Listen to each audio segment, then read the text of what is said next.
कुछ लोग हमारी लाइफ में काफी कम वक्त के लिए आते हैं, लेकिन उनका इमोशनल इम्पैक्ट सालों तक रहता है। और अजीब बात यह है, कभी कभी हम उन लोगों से सबसे ज्यादा अटैच्ड हो जाते हैं जिन लोगों ने हमें कभी एक्चुअली समझा ही नहीं। ना उन्होंने आपकी इमोशनल रियलिटी देखी, ना आपके साइलेंस को पढ़ा, ना आपके अंदर क्या चल रहा है उस कंफ्यूजन को। फिर भी आप उन्हें भूल नहीं पाते। आप बार बार मेंटली उनके पास लौट जाते हैं, कभी कन्वर्सेशंस में, कभी इमेजिनेशंस में, कभी रिग्रेट में। और धीरे धीरे एक पॉइंट के बाद आपको समझ ही नहीं आता कि आप उस इंसान से अटैच थे या उस पॉसिबिलिटी से कि शायद एक दिन वो मुझे समझ लेगा। हम यूजुअली अटैचमेंट को लव समझते हैं, लेकिन साइकोलॉजी लेवल पर अटैचमेंट का मतलब अक्सर लव नहीं होता। कभी कभी अटैचमेंट का मतलब होता है एक अनरिजॉल्व्ड इमोशनल हंगर, एक ऐसी जगह जहां आपको रिकग्निशन चाहिए था लेकिन मिला नहीं। और ह्यूमन माइंड क्लोजर से ज्यादा पॉसिबिलिटी से अटैच होता है। अगर कोई इंसान आपको क्लियरली रिजेक्ट कर दे तो दर्द होता है, लेकिन अगर कोई आपको हाफ अंडरस्टैंड करे, हाफ इग्नोर करे, कभी पास आए, कभी इमोशनली अनअवेलेबल हो जाए, तो माइंड उस लूप में फंस जाता है, क्योंकि सर्टेनिटी खत्म हो जाती है और अनसर्टेनिटी इमोशन को और डीपन करती है। आप नोटिस करेंगे जिन लोगों ने आपको जेन्युइनली समझा होता है उनके साथ आपको ज्यादा ऑब्सेशन नहीं होता। वहां कामनेस होती है, सेफ्टी होती है। लेकिन जिन लोगों के साथ कॉन्स्टेंटली कंफ्यूजन होती है वहां अटैचमेंट इंटेंस हो जाती है, क्योंकि ब्रेन क्लियरिटी से नहीं, इमोशनल इनकंसिस्टेंसी से अडिक्ट हो जाता है।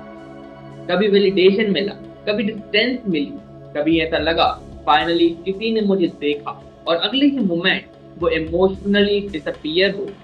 माइंड फिर वही मोमेंट रिपीट करता है जब आपको लगा था कि शायद अब कोई समझने वाला मिल गया है।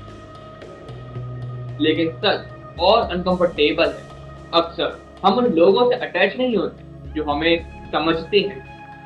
हम उन लोगों से अटैच होते हैं जिन्हें हम कन्विंस करना चाहते हैं कि हम समझने लायक हैं। ये अटैचमेंट नहीं, साइकोलॉजिकल प्रूविंग होती है। आप उन्हें लूज नहीं करना चाहते क्योंकि इंटरनली आप एक इमोशनल केस फाइट कर रहे होते हैं। बस एक बार ये इंसान मुझे डीपली समझ ले, बस एक बार ये मेरी रियलिटी को जेन्युइनली फील करे, और शायद तब आपको लगे कि आप वैलिड हैं। इसलिए इमोशनल मिसअंडरस्टूड लोग ज्यादा एक्सप्लेन करते हैं, वो पैराग्राफ लिखते हैं, लॉन्ग कन्वर्सेशन करते हैं, रिपीटेड क्लैरिफिकेशन देते हैं, क्योंकि उन्हें सिर्फ सुना नहीं जाता, उन्हें इमोशनली रिकॉग्नाइज होना होता। और जब सामने वाला रिपीटेडली फेल करता तब भी वो उसी कनेक्शन में इन्वेस्ट करते रहते हैं। बाहर से ये इरेशनल लगता है, लेकिन अंदर से वो एक्चुअल कनेक्शन सेव नहीं कर रहे होते। वो अपनी इमोशनल एग्जिस्टेंस प्रूव करने की कोशिश कर रहे होते हैं। और यहाँ एक डीपर चीज होती है, कभी कभी आप उस इंसान से अटैच नहीं होते, आप अटैच होते हैं अपने उस वर्जन से जो उस इंसान के अराउंड एग्जिस्ट करता था। वो वर्जन जो होपफुल था, वो वर्जन जो इमोशनली ओपन था, जो बिलीव करता था कि एक बार शायद कोई मुझे पूरा देखेगा। और जब वो कनेक्शन टूटता है, सिर्फ इंसान नहीं जाता, आपका एक इंटरनल सेल्फ भी चला जाता है, एक पॉसिबिलिटी मर जाती है। और ग्रीफ सिर्फ पर्सन का नहीं होता, ग्रीफ उस इमोशनल फ्यूचर का होता है जो कभी रियलिटी बना ही नहीं। मॉडर्न लाइफ ने इस प्रॉब्लम को और डेंजरस बना दिया है। आज लोग कनेक्टेड बहुत हैं, लेकिन इमोशनली विजिबल बहुत हैं। सब कम्युनिकेट कर रहे हैं, लेकिन बहुत कम लोग एक्चुअली परसीव करते हैं। आप अपनी पर्सनैलिटी दिखा सकते हैं, ओपिनियंस दिखा सकते हैं, ह्यूमर दिखा सकते हैं, लाइफस्टाइल दिखा सकते हैं, लेकिन आप इंटरनल केओस वो बहुत कम लोगों के सामने विजिबल है। और जब कोई थोड़ा सा भी उस केओस को नोटिस करता है, माइंड इंस्टेंटली अटैच हो जाता है, चाहे वो अंडरस्टैंडिंग टेम्पररी ही क्यों ना हो।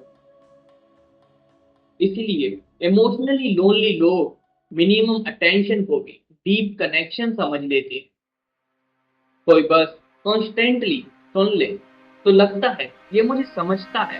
कोई आपकी एक वल्नरेबल बात रिमेम्बर कर ले तो लगता है फाइनली किसी ने नोटिस किया।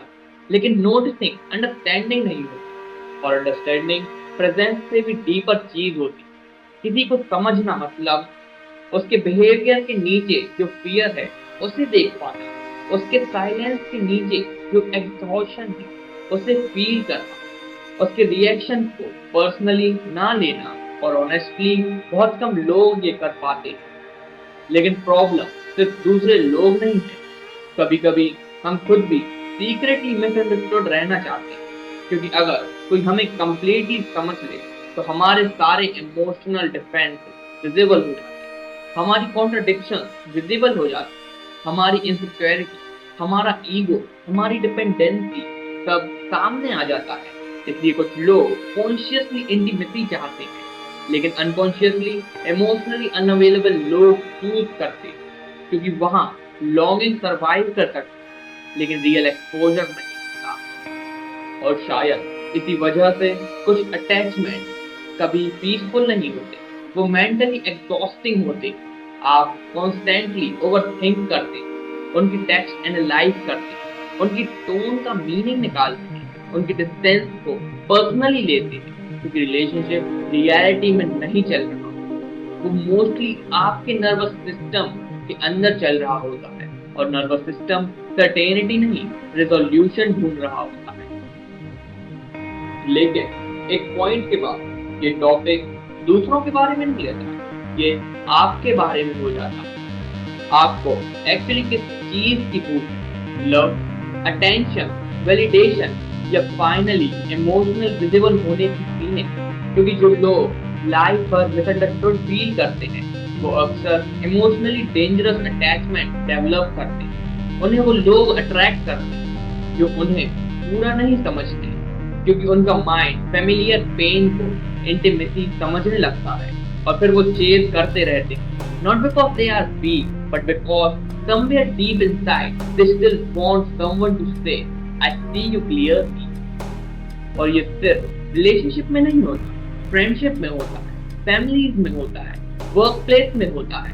कभी कभी आप सालों तक परफॉर्म करते रहते हैं, funny version, strong version, mature version, understanding version, और एक पॉइंट के बाद आपको खुद नहीं पता होता कि असली आप कौन है, क्योंकि पूरी लाइफ अडेप्टेशन में निकल गई, रिकॉग्निशन में नहीं। शायद इसीलिए मॉडर्न दुनिया में इतने लोग इमोशनली एग्जॉस्टेड हैं।